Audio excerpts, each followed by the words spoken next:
둔촌 주광발 지금 신용경색 문제가 또 불거질 수도 있는 그런 가능성까지 보입니다. 자, 지금은 다주택자들이 부동산 시장의 가격이 떨어져도 부동산 시장에 들어올 수 있는 메리트가 없어요.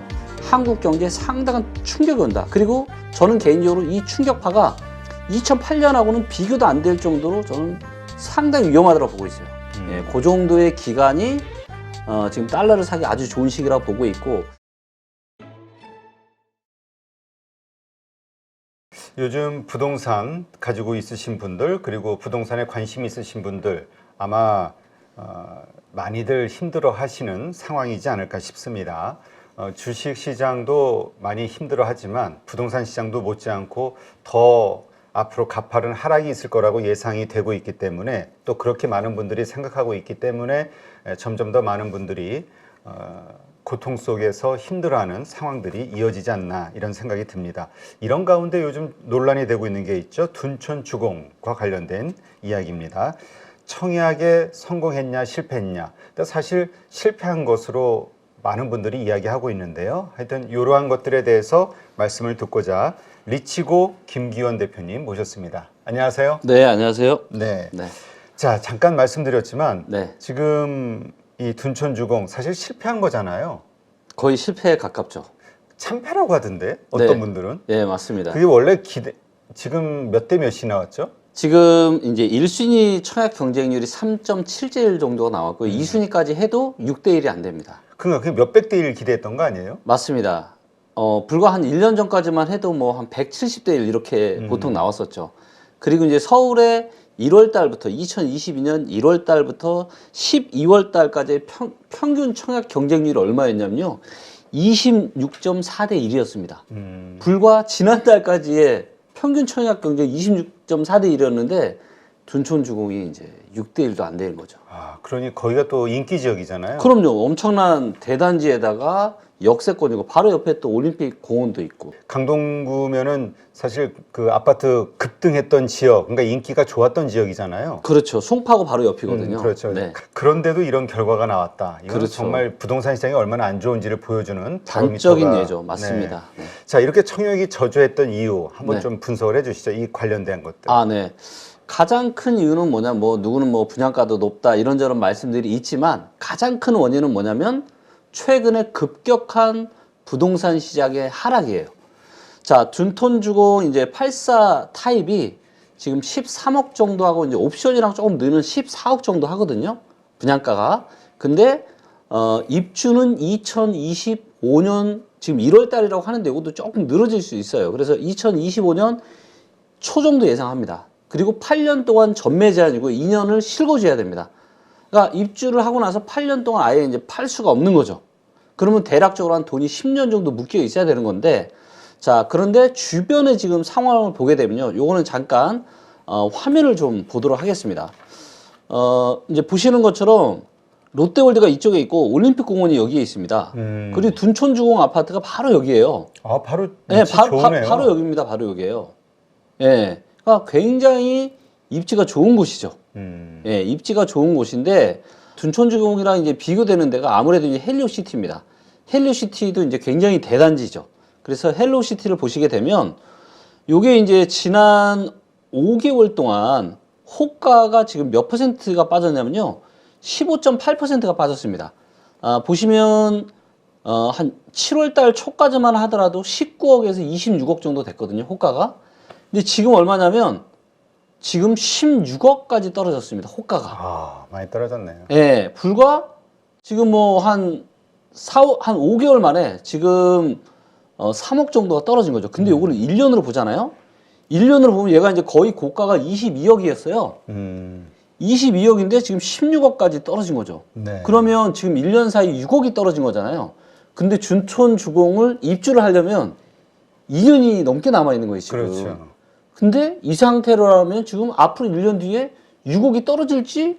아, 그렇지. 지금 왜냐면 하락세니까. 그렇죠. 그럼 사람들은 그런 계산을 할 수밖에 없겠죠. 근데 만약에 여기서 6억이 아니라 지난 1년 동안 떨어지게 절반이 3억만 떨어져도 16억 빼기 3억이면 13억이면 그러면 누구랑 똑같아지는 거예요? 둔촌주공이랑 가격이 똑같아지는 거예요. 분양가나 네. 싸게 받는다는 의미가 없는 거네. 의미가 없는 거죠. 네. 그렇기 때문에 지금은 분양가가 사실은 그렇게 비싼 건 아닙니다. 만약에 올해 초에 분양을 했다. 아마 완판이 났을 겁니다. 근데 부동산 시장의 하락이 점점 심해지다가 올해 중순 이후부터 굉장히 가팔라졌거든요. 그러다 보니까 이제 무서워서 예, 이렇게 청약을 안 하게 된 것 같습니다. 그렇군요. 네. 이 얘기는 결국 우리 부동산 시장은 계속 하락할 거라는 네. 그 사람들의 생각이 네. 일단 굳어졌다 이렇게 봐야 되는 거겠죠. 그렇죠. 아무래도 이제는 많은 분들이 이제는 부동산 시장이 상승이 아니라 확실하게 하락으로 기울었구나 라고 판단들을 하시는 것 같아요.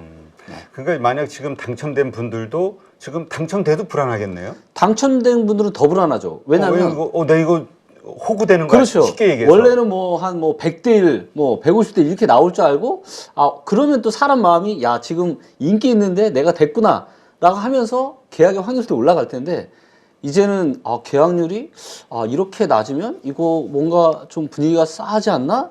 이러면서 실제 이제 계약률이 높지 않게 될 가능성이 있고요. 그다음에 보통 이제 분양업계에서 하는 이야기가 뭐냐면 청약 경쟁률이 10대 1 정도 되잖아요.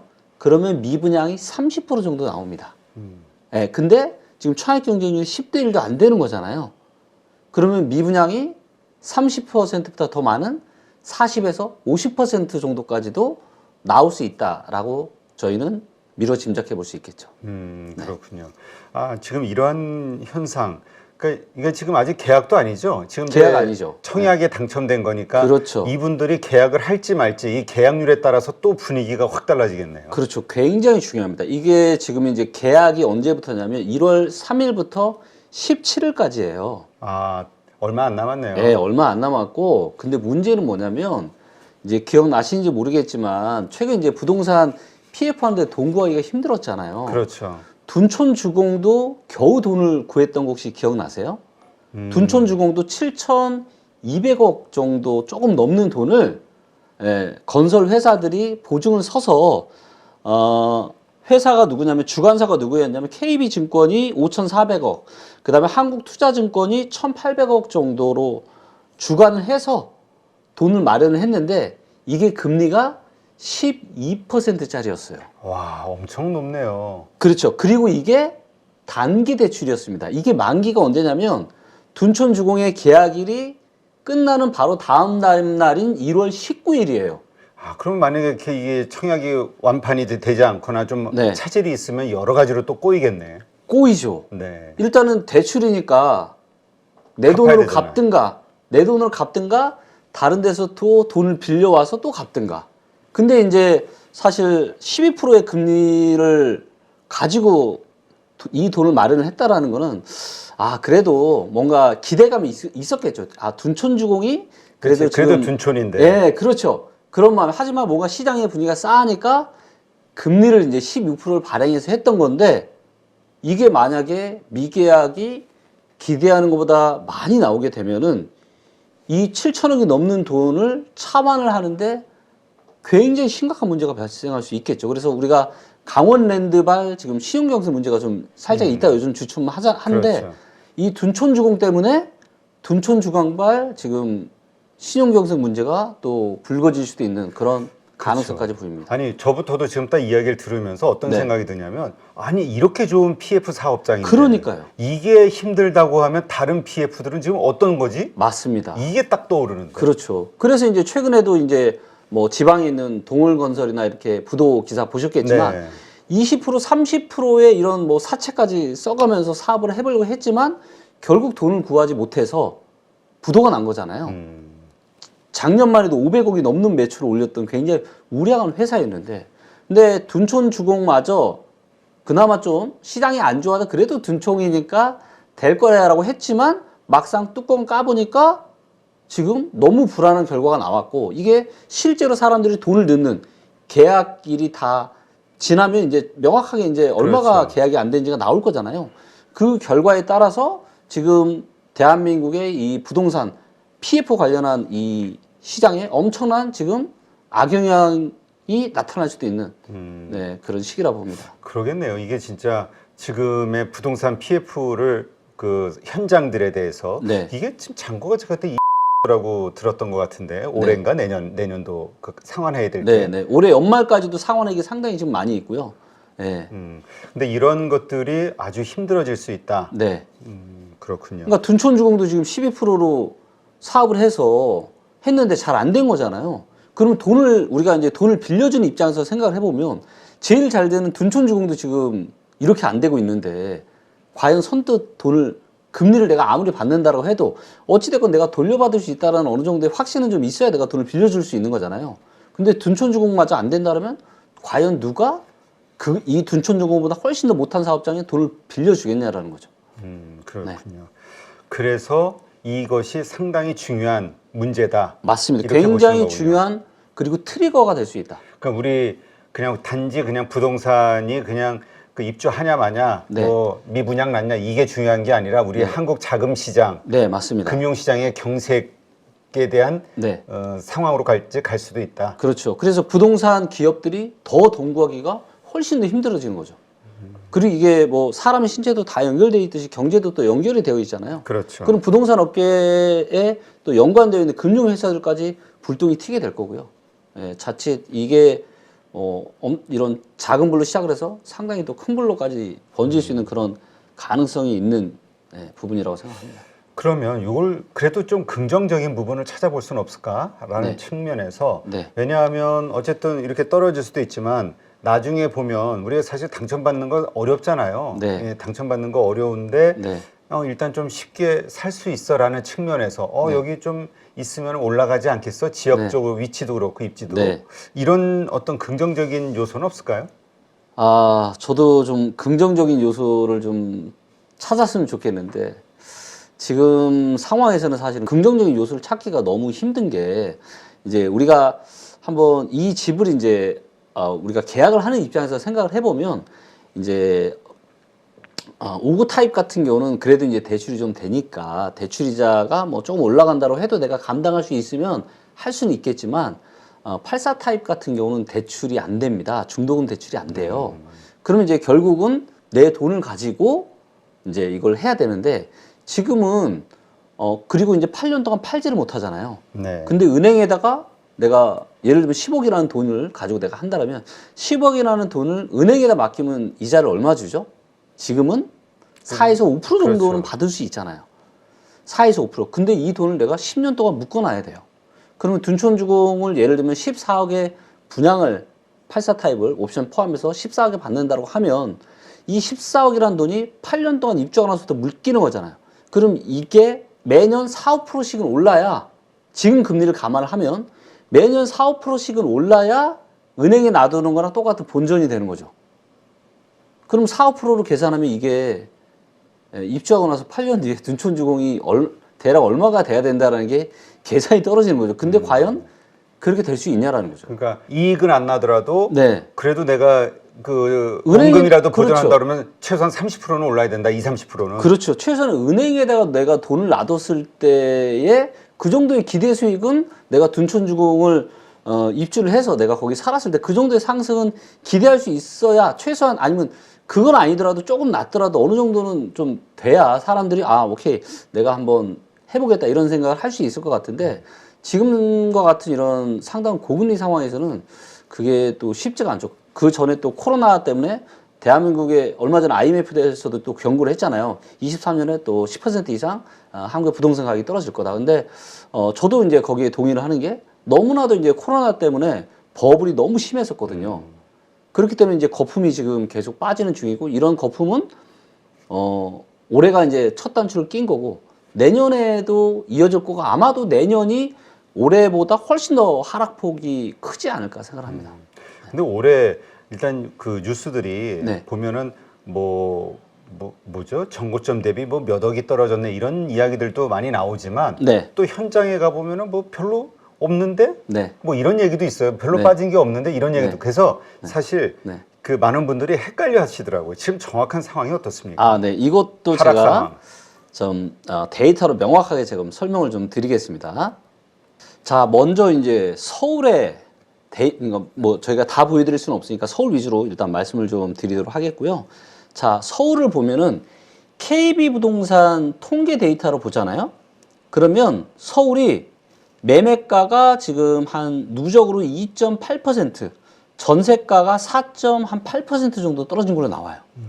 예. 그리고 이제 보시는 것처럼 하락이 이제 2022년 중순부터 하락이 시작된 걸로 나오고 있습니다. 그런데 이제 KB부동산 통계 같은 경우는 이제 호가 위주 데이터이기 때문에 굉장히 좀 느려요. 그래서 KB부동산 데이터로는 제대로 된 현황 파악이 힘들고요. 한국 부동산은 지수 데이터가 그래도 실거래가 위주로 하기 때문에 좀 더 현황을 잘 보여주는데, 자 보시면 이제 한국 부동산은 데이터로 봤을 때 매매가가 마이너스 5.2%, 전세가가 6.2% 정도 하락한 걸로 나와요.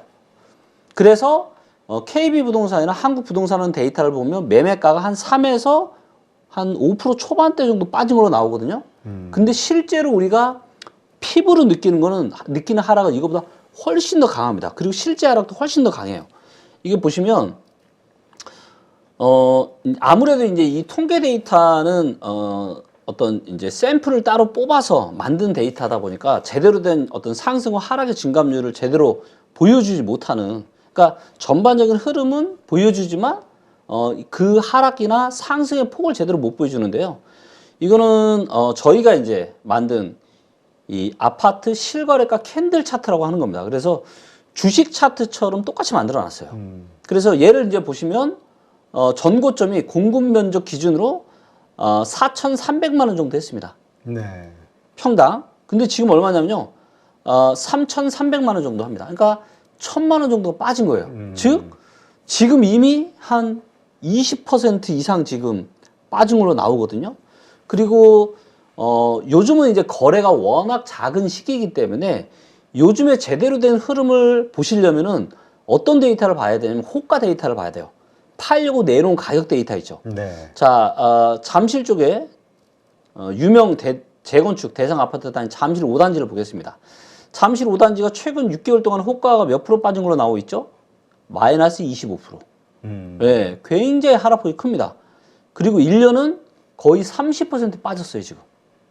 네, 그러니까 지난 1년 동안 잠실 주공 5단지는 30% 정도 지금 하락을 한 거고요. 그 옆에 비교적 신축인 리센치를 보시면 리센치도 6개월 동안 19%가 빠졌고요.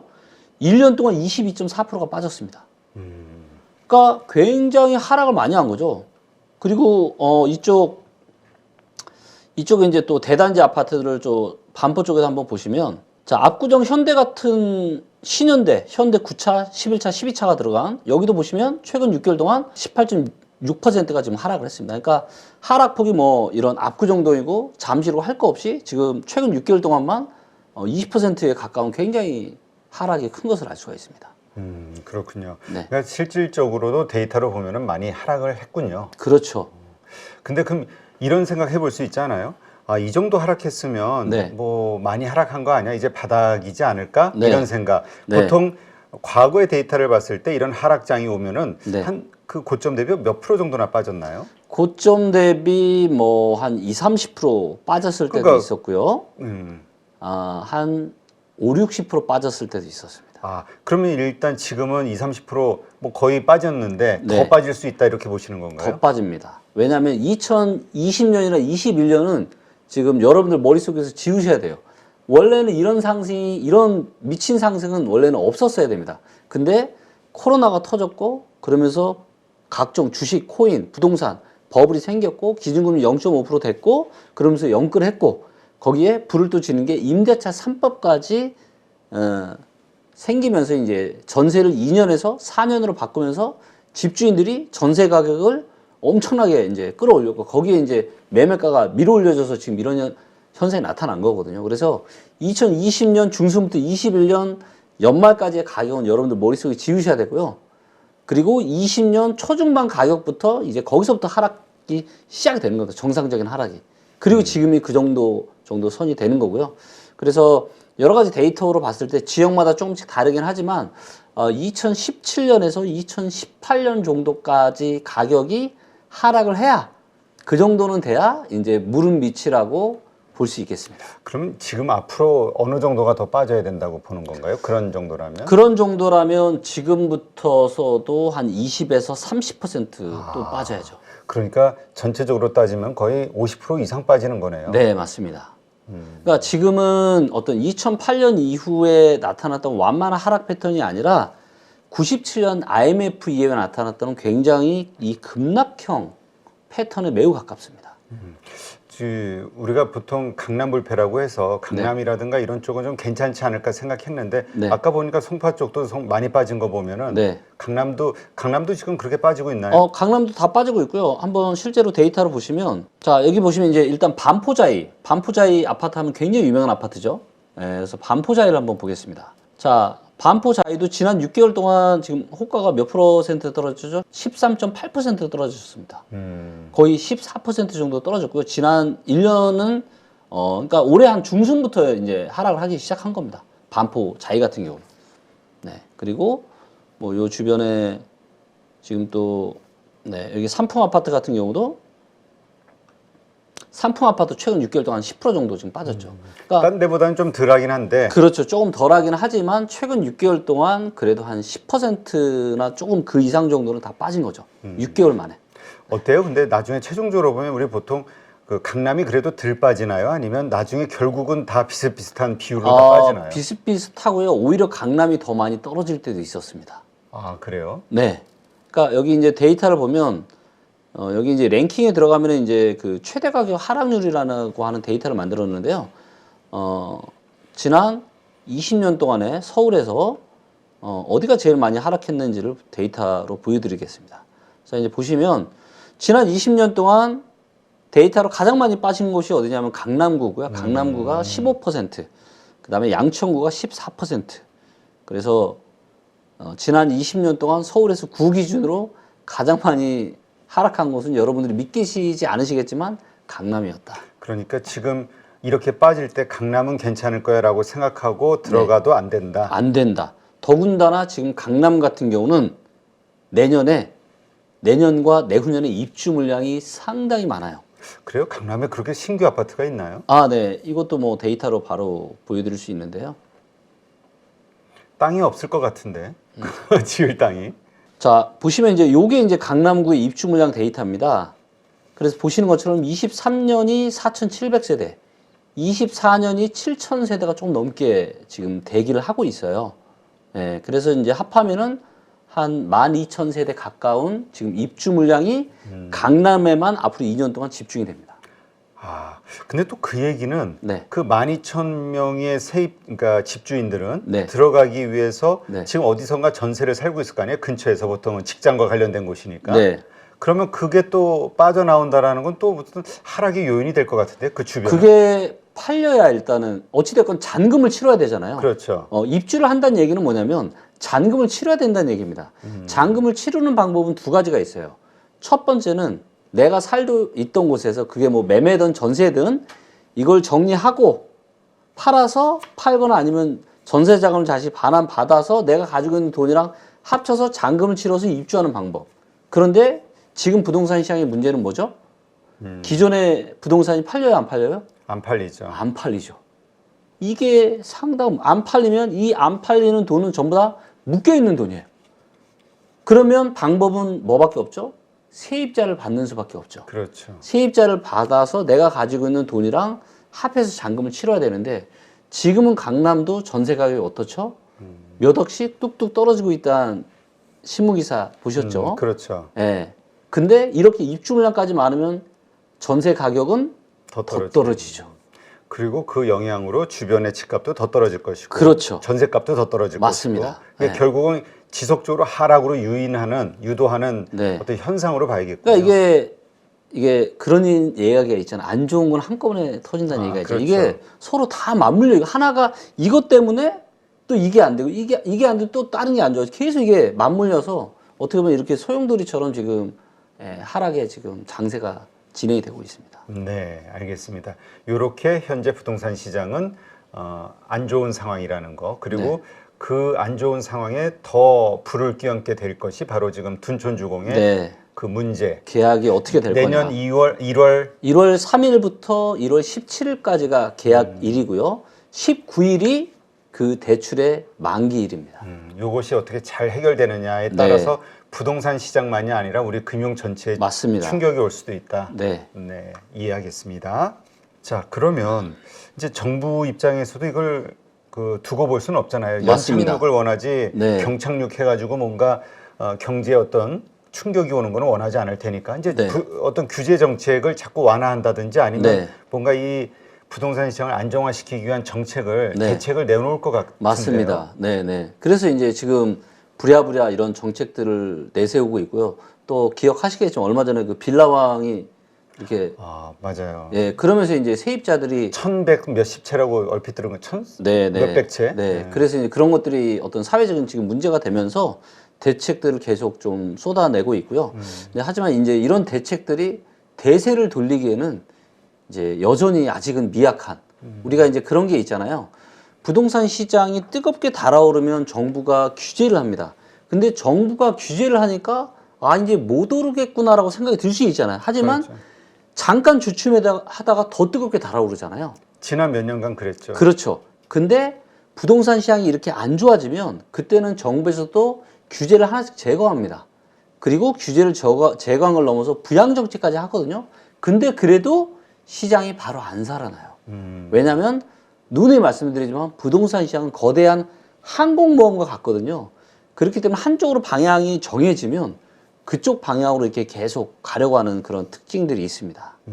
그렇다면 일단 정부에서 지금 내놓은 그 대책은 어떤 것들이죠? 아, 네. 일단 이제 조금 이제 지금은 이제 워낙 거래가 없다 보니까 좀 실수요자들이 좀 집을 살 수 있게끔 그래서 이제 지금 특별 보금자리론을 지금 개편을 했습니다. 그래서 원래는 이게 이제 주택 가격이 6억까지밖에 안 됐거든요. 근데 이제 그 주택 가격을 9억 원짜리까지 이거를 받을 수 있게끔 했고요. 그 다음에 대출 한도가 원래 이제 3억 6천이었는데 이걸 이제 5억 원까지 늘렸고요. 그 다음에 소득 한도가 원래 있었습니다. 소득 한도가. 근데 소득 요건이 아예 없어졌어요. 그래서 원래는 이게 기존의 부부 합산 소득이 7천만 원까지만 요걸 받을 수가 있었는데 소득이 이거보다 더 많아도 이제 이 특별 보금자리론을 받을 수 있게끔. 그래서 특별 보금자리론은 이제 최장 한 50년 동안 고정된 금리로 그래서 좀 낮은 한 4, 5% 정도의 요 금리로 원리금을 매달 상환할 수 있는 주택담보대출이거든요. 그러니까 어떻게 보면 실수요자 입장에서는 지금 대출을 새로 받으려면 지금 뭐 한 7% 정도씩 하니까 굉장히 비싸니까 4, 5%면은 이제 괜찮은 금리라고 볼 수 있는 거잖아요. 근데 그래서 이제 어떻게 보면 수요를 조금 자극할 수 있는 이런 정책들이 내년부터 시행이 되지만 문제는 뭐냐면 이제 4, 5%의 금리도 일반 서민들이 감당하기에는 이게 보통 쉬운 건 아니죠. 네. 그렇죠. 근데 이제 문제는 저것이 그러니까 말씀하신 대로 집값이 곧 오를 거라고 생각이 되면은 좋은 기회라고 그렇죠. 생각될 수 있는데 맞아요. 하락이라고 생각된다면 네. 저런 조건에도 들어갈까라는 의문점은 생기거든요. 자칫 잘못했다가는 내 인생을 최장 50년 담보로 50년이면 그러네. 왜냐면 대출액이 크니까. 그렇죠. 그럼 50년이면은 30세에 결혼해서 30세에 대출 받아도 80세까지 갚아야 되는 거예요. 네. 그러니까 이게 참 만만한 건 아닌 것 같습니다. 그래서 어떤 전문가분은 그런 얘기 하시더라고요. 그 정부에서 어떤 대책을 내놨을 때 거기에 혹시나 그 기대감을 가지고 부동산을 사고 나면 정말 돌이킬 수 없는 실수 후회를 하게 되는 거라고. 네, 맞습니다. 주식으로 따지면 이제 데드캣 바운스에 매수하는 거랑 똑같은 거죠. 네. 그러니까 결국은 정부의 의지와 정부의 대책은 상관이 없다. 이 하락세를 막는 데는. 상관은 있지만 이 정도의 정책 가지고는 이 싸늘한 시장을 다시 데피기에는 아직은 힘들다라는 거죠. 훨씬 더 강력한 정책들이 나와야 됩니다. 그러면 그런 정책들이 나오면 다시 돌아서기는 해요? 다시 돌아섭니다. 그러니까 왜냐하면 지금 어쨌건 집을 사야 되는 분들 혹은 내가 언제까지 참아야 되나 어쩔 수 없이 작년에 연끌하신 분들은 정말 어쩔 수 없이 정말 힘들 거예요. 네, 맞습니다. 정말 힘들 텐데 내가 언제까지 견디면 다시 턴을 할 수 있을까에 대한 예상을 할 수 있다면 네. 버틸지 아니면 네. 일찍 포기할지 이런 것들이 그렇죠. 나오잖아요. 맞아요. 또 매수하실 분들도 네. 매수 시기를 잘 잡을 수가 있고 네. 그 매수 타이밍 어떻게 잡아야 되죠? 아, 지금 이제 매수 타이밍에 대한 부분들을 힌트를 좀 드리자라면 제가 원래 이제 올해 초에 출간한 세 번째 책에서는 2027년 정도가 바닥이 될 거다라고 제가 전망을 한 바가 있는데 제가 뷰가 중간에 올해 중순에 바뀌었어요. 그 바뀐 이유는 뭐냐면 저 역시도 금리가 올라갈 줄은 알았지만 이렇게 급격하게 올라갈 줄은 몰랐거든요. 그러다 보니까 금리가 급격하게 올라가면서 하락이 제가 예상했던 완만한 하락 패턴이 아니라 급락형 패턴이 나타나고 있어요. 그럼 급락형 패턴이 나타나는 그만큼 빠르게 또 시장에 반등이 나올 수 있다는 의미거든요. 그래서 지역마다 다르긴 하겠지만 정말로 빠른 지역은 2023년 말부터 저는 어느 정도 진정의 기미가 보일 것 같고 수도권, 서울이나 수도권 같은 경우는 2024년 중후반에서 2025년 어느 정도면 이제 지금과 같은 이런 어떻게 보면 지금 심각한 상황들은 거의 끝나고 아마 파도가 상당히 잔잔해지면서 언제라도 다시 또 상승으로 돌아서는 거에 대한 이런 탐색이 이루어질 것 같습니다. 그렇다면 네. 이제 물론 2023년 이렇게 말씀을 하셨지만 네. 그 근거가 궁금해요. 왜냐하면 그냥 그 말만 듣고 네. 내가 어떻게 우리 김 그렇죠. 대표를 믿죠? 그렇죠. 네, 왜냐면 맞습니다. 우리가 나도 못 믿겠는데 누구를 네. 믿어? 네. 그러니까 그 말보다는 네. 왜 그렇게 생각하시는지에 대한 근거, 네. 그거를 보여주시면 좋습니다. 정확한 근거를 제가 보여드리겠습니다. 일단 저는 바닥이 어디서부터 올 거냐? 저는 지방에서부터 먼저 바닥이 올 거라고 봅니다. 자, 지금 이제 서울 같은 경우를 보시면 네. 지금 이제 2017년, 18년 정도의 가격이 한 평당 한 2천만 원 정도 돼요. 2천만 원, 한 1,800, 2천 정도 됩니다. 지금이 이제 여전히 한 3천, 한 300 정도 하고 있는 거고요. 자, 그런데 지방을 보시면 예를 들어 경남을 한번 보겠습니다.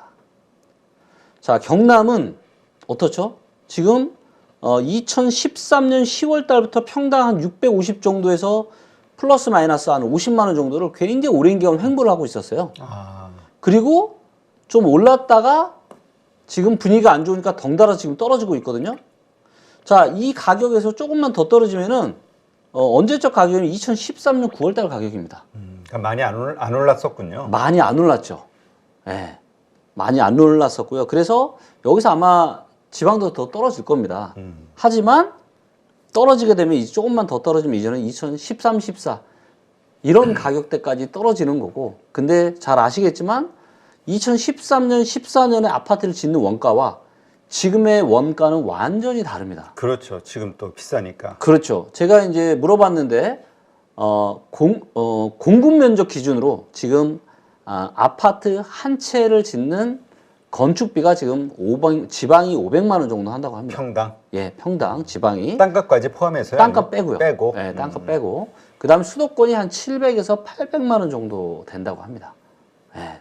그러니까 지금은 예전이랑은 다르게 물가도 굉장히 많이, 원자재비도 굉장히 많이 올랐고 인건비도 많이 올랐기 때문에 그렇죠. 그럼 4, 50% 오른 거니까. 그렇죠. 아파트를 짓는 원가 자체가 달라요. 그렇기 때문에 저는 한 17년, 18년 정도 가격이면 이제는 거품이 거의 다 빠진다. 제가 왜 17년, 18년 이야기를 하냐면 여기에 대한 근거도 제가 한번 설명을 좀 드릴게요. 자, 이제 여기에 보시면 이제 서울의 이제 소득 대비한 이 아파트 저평가 인덱스라고 하는 건데요. 요거를 이제 보시면 이제 2017년 한 18년 정도 가격이면은 이제 보시는 것처럼 초록색으로 거품이 별로 없는 상태예요. 근데 지금 이제 굉장히 많이 높죠. 그래서 가격이 한 17, 18년도까지 빠지면 거품이 거의 없어진 거 아닌가 그렇게 좀 보고 있고요. 아까 이제 경남을 보여드렸는데 경남도 소득 대비한 아파트 가격을 좀 보시면 경남도 보시면 이제 요때 이제 가격이 떨어졌을 때 요때 한 19년, 20년 요때가 이제 소득 대비 좀 저평가 상태였거든요.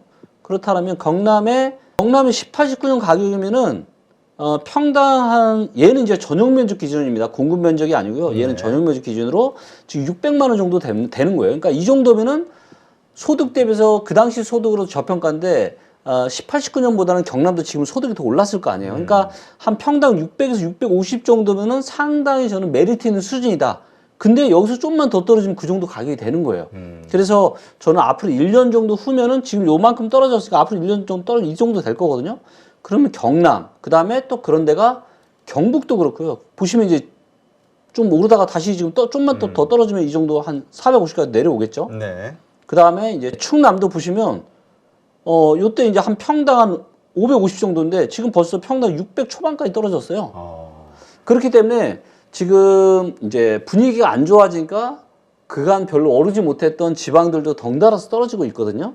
근데 이제 금융위기 이후에 어떤 일이 있었냐면 수도권 시장은 꽤 하락이 오랫동안 길었지만 그때 이제 지방도 같이 흔들고 안 좋았었는데 지방 지역은 빠르게 회복을 하고 수도권 떨어질 때 지방은 계속 올랐어요. 근데 이번에도 저는 그런 비슷한 일이 생길 거라고 데이터로 저는 판단을 좀 하고 있고요.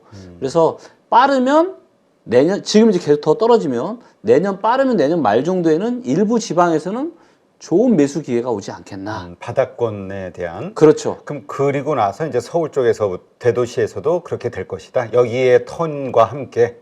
수도권은 좀 더 시간이 걸릴 거라고 봅니다.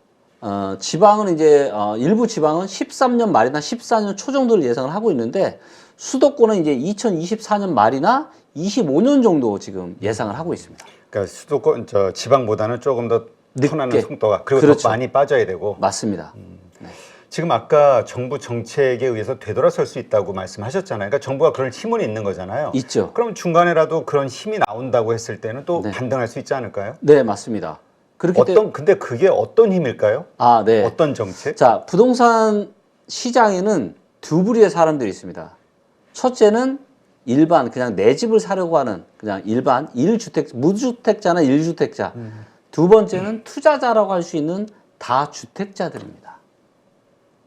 자, 지금은 다주택자들이 부동산 시장에 가격이 떨어져도 부동산 시장에 들어올 수 있는 메리트가 없어요. 왜냐하면 취득세 중과세 있죠. 그 다음에 다주택자 양도소득세 중과세 있죠. 그렇기 때문에 이거를 다 아마도 내년에 저는 풀게 될 거라고 봐요. 그래서 취득세 중과세도 풀어주고 일반과세로 바꿔주고 그 다음에 다주택자 양도소득세 중과도 풀어주고 그러면 일단 거기까지만 되면 일단은 투자자라고 할 수 있는 그런 사람들이 뛰어들 수 있는 기본 여건은 형성이 되는 겁니다. 거기서부터 시작이 되는 거죠. 네. 그러면 우리가 그러한 정책이 나왔을 때 그러면 마지막 정부의 정책이 나왔다 생각하고 집을 사는 매수 기회로 삼아도 돼요? 그 신호를 시그널로 삼아서? 안 됩니다. 그러니까 그게 궁금한 거야. 자, 그러니까 그거는 뭐냐면 떨어지다가 그 정도면은 한 허벅지에서 한 무릎 정도 되는 거고요. 그 정도. 그 정책이 나왔을 때가. 그렇죠. 거기서도 우린 넘어가면 안 된다. 네. 근데 기왕이면 조금 무릎 밑에 더 싸게 정강이나 살수 있으면. 발목 요 정도에 살 수 있으면 좋잖아요. 거기까지 그거를 이제 불러올 수 있는 아주 강력한 정책이 있습니다. 그게 뭐죠? 그 얘기해야 되나요? 예, 해줘야지. 네. 본전을 여기서 다 털고 가셔야지. 네네. 그게 뭐냐면 그게 바로 양도소득세 면제 혜택. 아예. 그러니까 예를 들면 2012년 말에 어떤 정책이 나왔냐면, 그러니까 앞으로 미분양 주택이 많이 쌓일 거예요. 그렇죠. 미분양 주택이 많이 쌓이면 부동산 관련한 기업들이 어떻게 될까요? 부도 위기로 몰리겠죠. 너무 힘들어지겠죠. 그리고 그런 회사들이 부도가 나면 그 회사에서 일하셨던 분들은 또 직장을 잃게 되는 거고. 그렇기 때문에 이게 사회적으로 굉장히 좋지 않습니다. 그러면 정부에서 나서야죠. 그래서 정부에서 어떤 정책을 펼치냐. 미분양 주택을 지금 사게 되면 한시적으로 양도소득세를 아예 면제를 해주겠다. 이런 정책이 나올 겁니다. 네. 그리고 한 채뿐만이 아니라 여러 채의 미분양 주택을 사도 양도소득세를 면제해 주겠다고 할 거예요.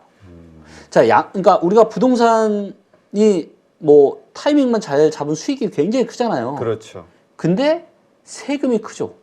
양도소득세. 그렇죠. 그리고 금액이 커지면 커질수록 그 양도소득세에 대한 부담은 더 커집니다. 왜냐면 누진세이기 때문에. 그렇죠. 네. 그런데 이거를 면제해 준다? 만약에 현금을 갖고 있는 부자다. 라고 하면 이때다 하고 사야죠. 그렇죠. 상당한 매력을 많이 느끼게 되겠죠. 네. 그래서 그 정책이 나올 때쯤이 저는 하강하는 국면에 정강이 미치다.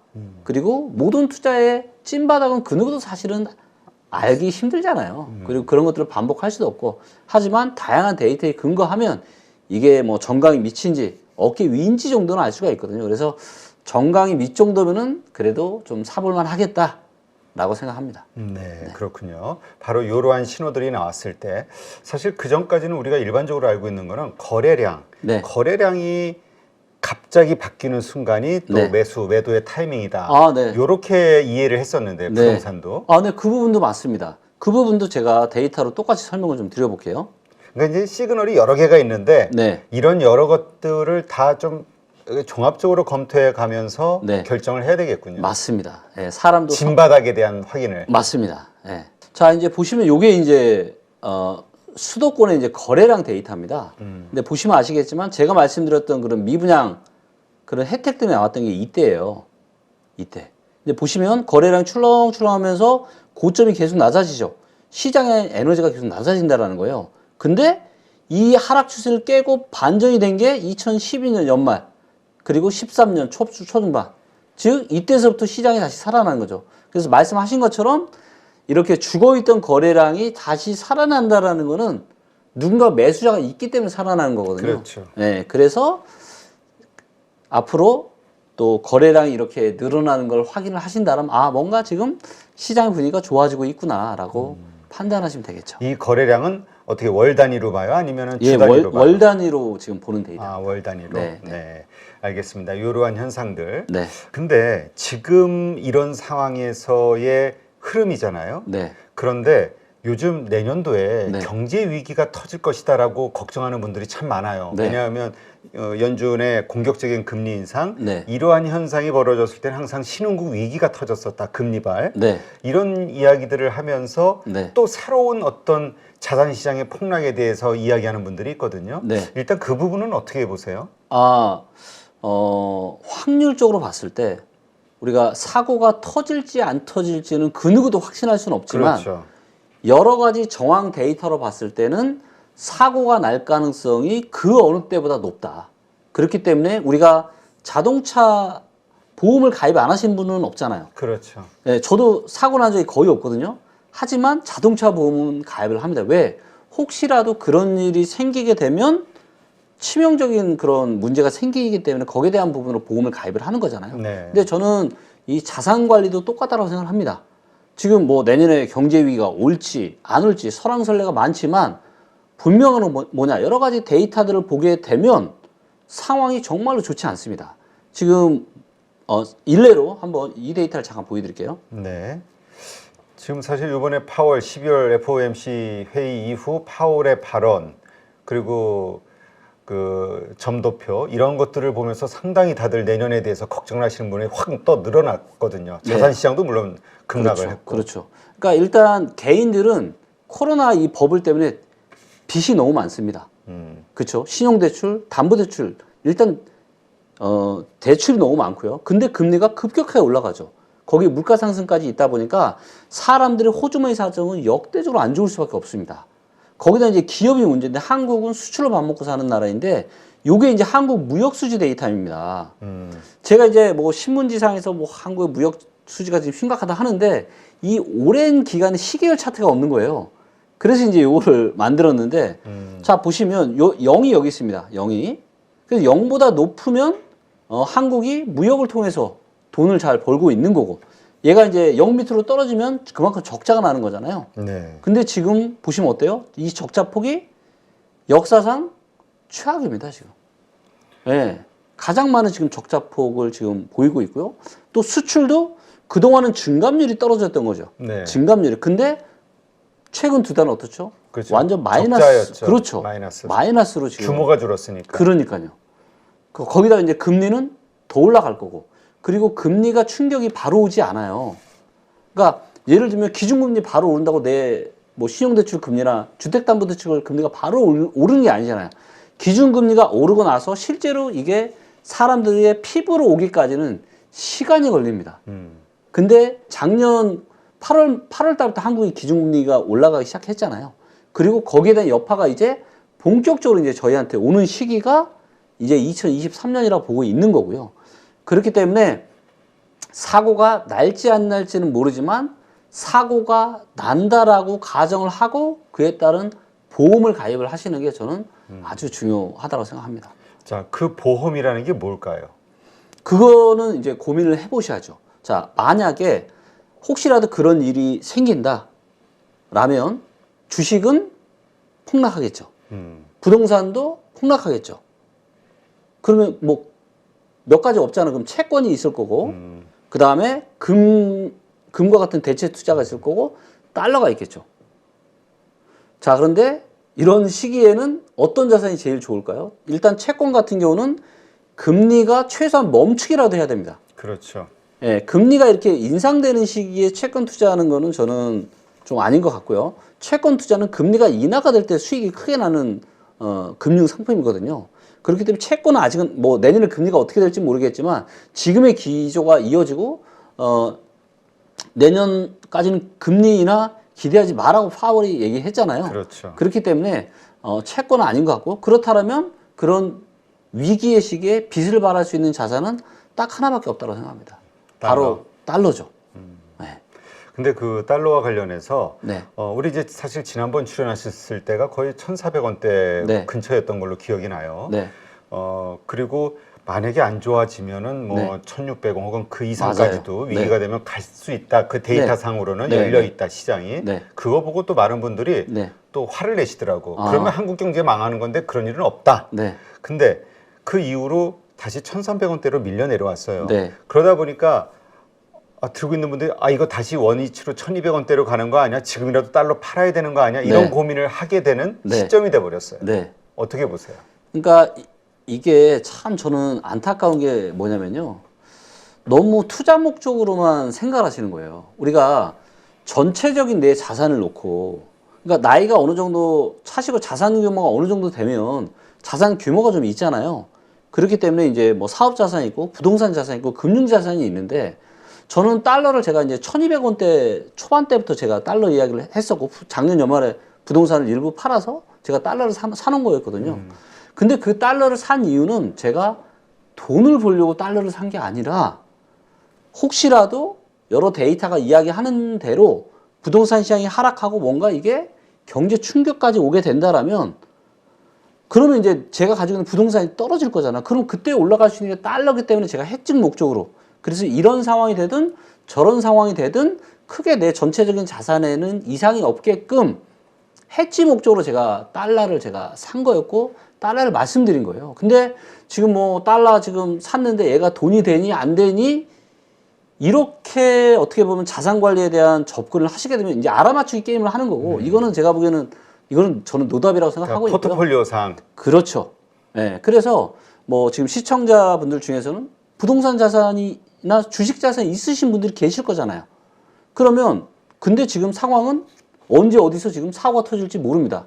지금 많은 분들이 얘기하는 거 지금 1, 2분기 좀 늦으면 지금 3분기 정도 이야기하고 있는데 언제가 사고가 지금 터질지 모르는데 이 터질지 모르는 사고에 대비해서 달러를 사놓는 거. 자, 만약에 이 사고가 안 터져요. 그러면 내 부동산이나 주식 자산이 다시 올라가겠죠. 그러면 달러가 좀 손해 보겠지만 이건 그냥 그때는 뭐 다시 보험 생각하고 그냥 매도하면 되는 거고. 근데 혹시라도 지금 일부 분들이 이야기하시는 것처럼 만약에 지금 내년에 한국 경제에 상당한 충격이 온다. 그리고 저는 개인적으로 이 충격파가 2008년하고는 비교도 안 될 정도로 저는 상당히 위험하다고 보고 있어요. 이유가 있나요? 예, 이유가 있습니다. 그 이유는 뭐냐면 막대한 가계부채에 있습니다. 근데 그 가계부채 우리가 얘기할 때마다 이런 네. 얘기하시는 분들이 있어요. 너무 식상하다. 십수년 전서부터 맨날 가계부채 세계 몇 대 불가사의 중에 하나잖아. 그렇죠. 맨날 터진다 하면서 안 맞아요. 터지는 한국의 가계부채, 그렇죠. 터진다 하면서 안 터지는 중국의 기업부채. 네. 이거를 얘기하거든요. 근데 이제 이게 이제 GDP 대비해서 그것도 이제 적정한 정도가 있는데 GDP 대비해서 100%가 넘어선 게 2020년 말부터입니다. 그래요? 그러니까 GDP 대비해서 100% 넘어선 지가 얼마 되지 않았어요. 그리고 금리가 저금리면은 괜찮아요. 근데 문제는 뭐냐면 이 막대한 부채, 개인이나 기업 부채를 언제 땡겼냐? 기준금리 0.5% 최저금리 때 많이 땡겼다라는 거예요. 대출을. 근데 금리가 대출이자가 지금 2배가 넘어가고 있잖아요. 이때보다. 그렇죠. 그 어느 때보다 가파르게 대출 금리가 인상이 되고 있고 앞으로도 더 올라갈 예정입니다. 그렇기 때문에 이런 상황들이 있기 때문에 어떤 가계부채가 뭐 부채가 많아도 금리가 낮으면 전혀 이상이 없거든요. 근데 지금은 금리도 너무 많이 올라서 대출 이자 부담도 너무 크고 또 대한민국 경제의 펀더멘탈 자체가 지금 흔들하고 좋은 게 없잖아. 좋은 데이터가 없거든요. 그렇기 때문에 지금 이런 시기에는 가계부채가 터질 수 있습니다. 그리고 그게 내년이 될 가능성이 높다라고 보고 있고요. 그리고 만약에 터진다. 자, 터진다 했는데 안 터졌는데 터지면 어떻게 될까요? 자, 화산으로 따지면 휴화산으로 굉장히 오랫동안 있다가 얘가 한번 참았다가 한번 터지게 된다면 어떻게 될까요? 그만큼 폭발력은 더 크겠죠. 그렇죠. 거기에 지금 문제가 지금 이제 한국의 가계부채가 이제 전 세계 3위라고 지금 이야기를 하고 있잖아요. 네. 근데 여기에는 빠진 게 있어요. 뭐가 빠져 있냐면 전세 대출이 빠져 있어요. 그 전세금 맞아요. 우리만의 독특한 이것 때문에 네. 오히려 근데 어떤 분은 네. 저는 잘 이해는 못하겠는데 네. 이것 때문에 괜찮아라고 얘기하는 분도 있기는 해요. 맞아요. 원래 이것 때문에 괜찮은데 문제는 뭐냐면 지금 부동산 시장이 급락을 하고 있다는 거예요. 그리고 이게 매매가만 떨어지는 게 아니라 전세가마저 급락을 하고 있다는 거예요. 이것도 이제 정확하게 좀 보셔야 되니까 제가 데이터를 그래요. 한번 말로보다 보여드리면 우리는 데이터를 보여주는 네. 게 이해가 더 잘 될 것 같아요. 자, 요거는 이제 제가 이제 몇 번 설명을 좀 드린 데이터인데 전국의 이제 매매와 전세 수급 데이터입니다. 요 파란색 선이 뭐냐면 전국의 이제 부동산을 팔려고 하는 매도세예요.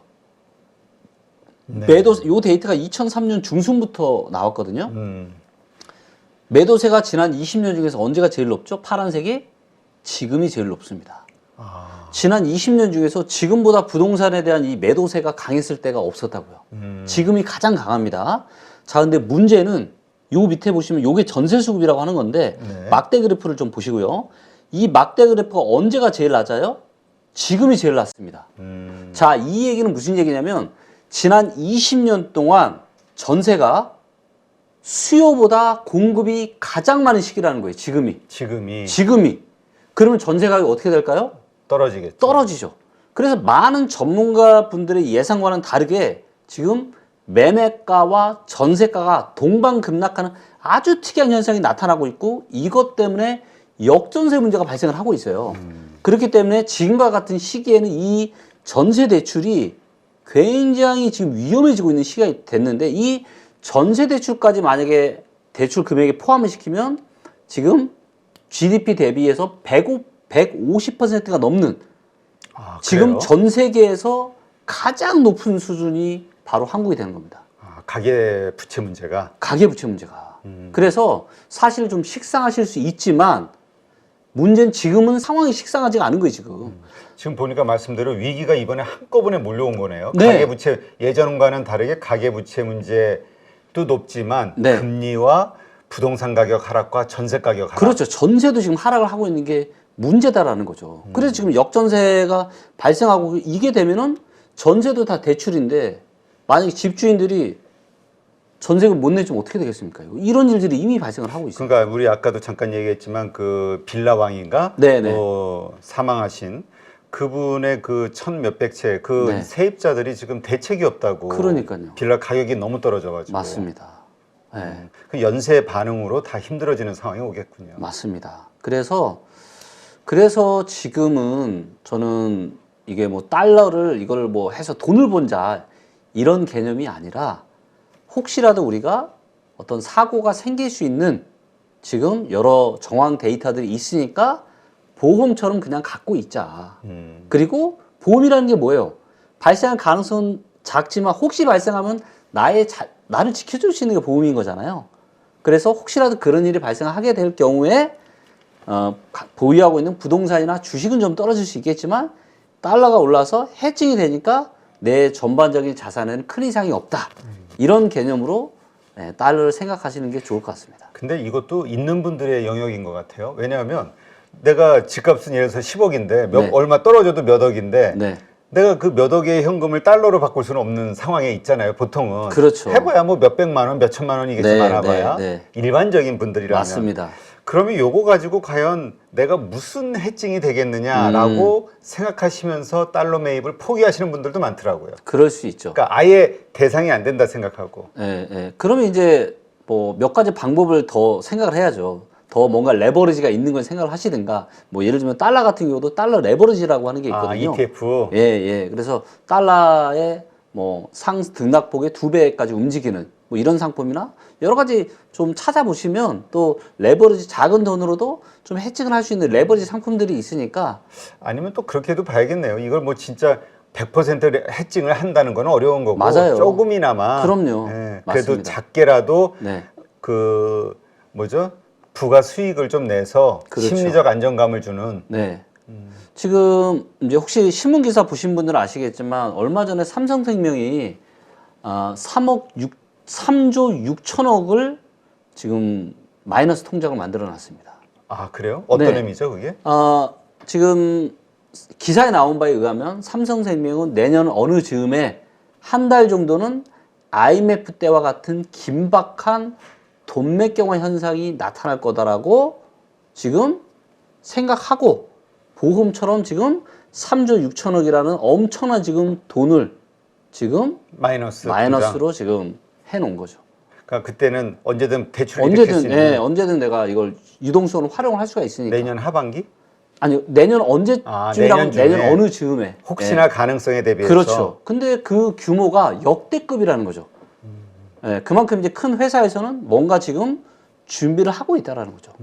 네. 그렇군요. 네. 자, 그러면 지금 많은 분들이 지금 달러가 하락 추세에 있는 과정이다 보니까 네. 지금 사기에는 조금 더 싸게 살 수 있는 기회가 오지 않을까? 이런 네. 생각으로 머뭇거릴 수도 있단 말이에요. 네. 어떻습니까? 매수 타이밍과 관련해서 지금 그 환율. 네, 뭐 아마도 이거는 틀릴 가능성이 많겠지만 단기적으로 봤을 때는 지금 한 1,300원 이 초반 정도, 이 정도가 저는 해지 자산인 달러를 사기에 상당히 저는 좋은 시기라고 보고 있고, 기간은 지금부터 짧으면 2주, 길면 한 달 정도가 저는 딱 좋을 것 같아요.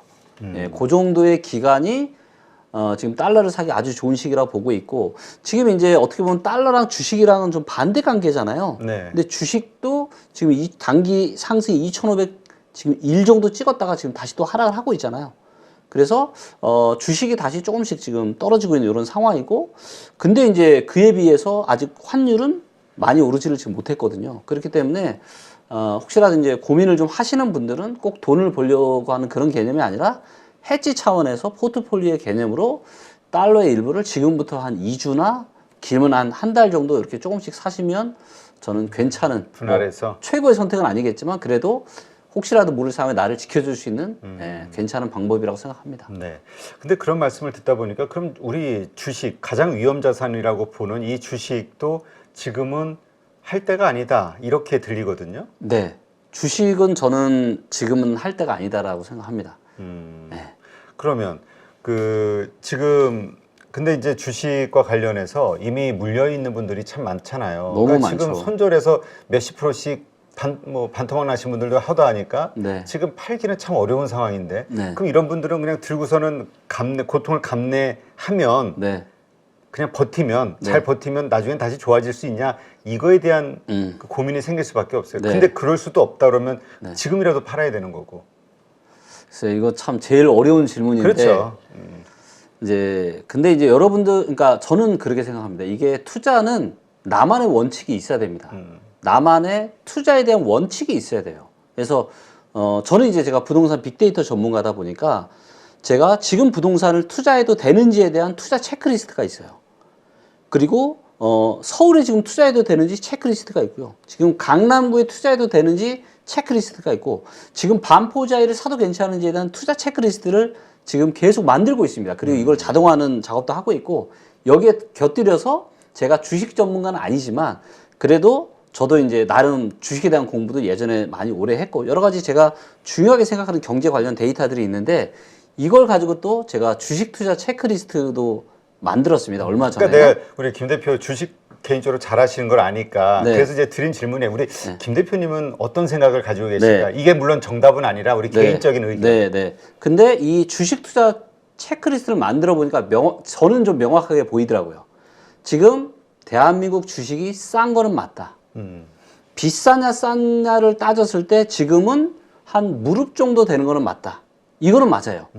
하지만 그렇다라고 과연 지금이 매수를 하기에 괜찮은 시점이냐라고 그 측면에서 보자면 그쪽은 전혀 아닙니다. 나머지, 그러니까 싼 거 빼고는 나머지 데이터들이 다 안 좋아요.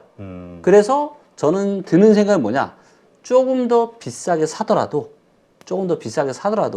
일단 뭐 쓰나미가 올지 안 올지는 모르겠지만 조금 뭔가 최소한 금리 인상이 좀 멈추고 뭔가 좀 진정이 되는 이런 기미들을 확인하고 최소한 몇 가지의 중요한 데이터들이 도는 거를 확인하고 그래서 한두 달 늦게 사더라도 저는 그게 오히려 안전한 선택이라고 생각합니다. 주식 시장에서 우리가 봐야 되는 좀 주요한 데이터가 네. 있다면 뭐가 있을까요? 일단 첫 번째가 저는 굉장히 중요하게 생각하는 게 경기 선행 지수입니다. 일례로 이제 경기 선행 지수가 2021년 중순의 고점을 찍고 계속 떨어졌어요. 근데 주가의 고점이 경기 선행 지수가 고점 쳤을 때와 거의 유사합니다. 요거 데이터로 제가 보여드릴게요. 그런가요? 네, 마침 여기 이제 보시면 이제 부동산뿐만이 아니라 이제 경제 관련한 데이터도 넣어놨는데요. 그래서 우리가 보통 그 경기 민감주들을 살 때는 네. 경기 선행지수가 바닥을 찍고 턴하는 그 시점에 경기 민감주를 사야 된다 이런 얘기는 많이 하잖아요. 네네. 자, 요 이제 데이터를 보시면 이제 아마 확연하게 아실 수가 있으실 텐데요. 요 이제 주황색 선이 바로 이제 경기 선행 종합지수 증감률입니다. 그리고 파란색이 한국의 코스피 증감률이에요. 근데 이제 보시는 것처럼 상관관계가 상당히 높아 보이죠. 예, 경기 선행지수가 이렇게 떨어지면 주가가 떨어지고, 예, 오르면 다시 또 바닥 찍고 오르고, 그리고 이제 최근에도 21년 6월달 이후로 선행지수가 떨어졌는데, 주가의 증감률은 21년 3월달에 고점 찍고 떨어지기 시작합니다. 예, 그래서 최근에 다시 반등이 이렇게 됐는데, 경기 선행지수가 지금 살짝 요 정도인데 지금 이게 지금 이때처럼 바닥을 친 건지 안 친 건지 아직은 지켜봐야 확신할 된다. 수 없는 수준인데 근데 우리가 지금 수출이 떨어지고 있죠. 계속 안 좋아지고 있고 내년에도 더 안 좋아질 거라고 하잖아요. 그렇죠. 금리는 또 더 올라가고 그렇다면 저희가 조금 미루어 짐작해 볼 수 있겠죠. 경기 선행지수가 이렇게 당장 좋아지기는 쉽지 않겠다. 그렇다면 주식시장도 단기 반등은 있을 수가 있지만 우리는 단기 반등에 베팅하면 안 된다고 생각하거든요. 우리는 큰 대세 상승을 먹어야 되는데 그렇죠. 그러기에는 아직은 여러 가지 데이터가 조금은 좀 더 시간이 좀 필요해 보인다. 이렇게 말씀드릴 수 있겠습니다. 네, 알겠습니다. 이것은 저 리치고 우리 김기현 대표님의 개인적 의견이니까 네. 참고만 하시고요. 네. 대신 이제 이렇게 생각하신다는 거, 데이터를 신봉하시는 분의 입장에서는 네. 요게 신뢰가 안 된다면 혹시 지금 자산 포트폴리오가 몇 네. 대 몇으로 이렇게 분산됐는지 좀 여쭤봐도 될까요? 지금은 이제 부동산 쪽이 좀 많고요. 제가 비록 부동산에 대한 하락에 대한 전망을 제가 정확하게 했지만 그럼에도 불구하고 여전히 부동산 자산이 가장 많고요. 그리고 이제 금융 자산, 사업 자산 빼고 금융 자산인데 금융 자산의 거의 대다수는 저는 다 해증 목적으로 다 해놨습니다. 달러로. 달러랑 인버스로 저는. 네. 그렇군요. 네, 알겠습니다. 하여튼 자신이 생각하는 바대로 네. 그렇게 그 포트폴리오 조정하는 거니까. 네, 네. 네, 물론 이것이 시간은 네. 지나봐야 네. 정확하게 우리가 알 수 있겠죠. 자, 오늘 어쨌건 데이터를 중심으로 해서 좋은 부동산 그리고 우리의 경제 상황에 대해서 인사이트를 설명해 주신 우리 김기현 대표님 수고하셨습니다. 네, 감사합니다. 고맙습니다.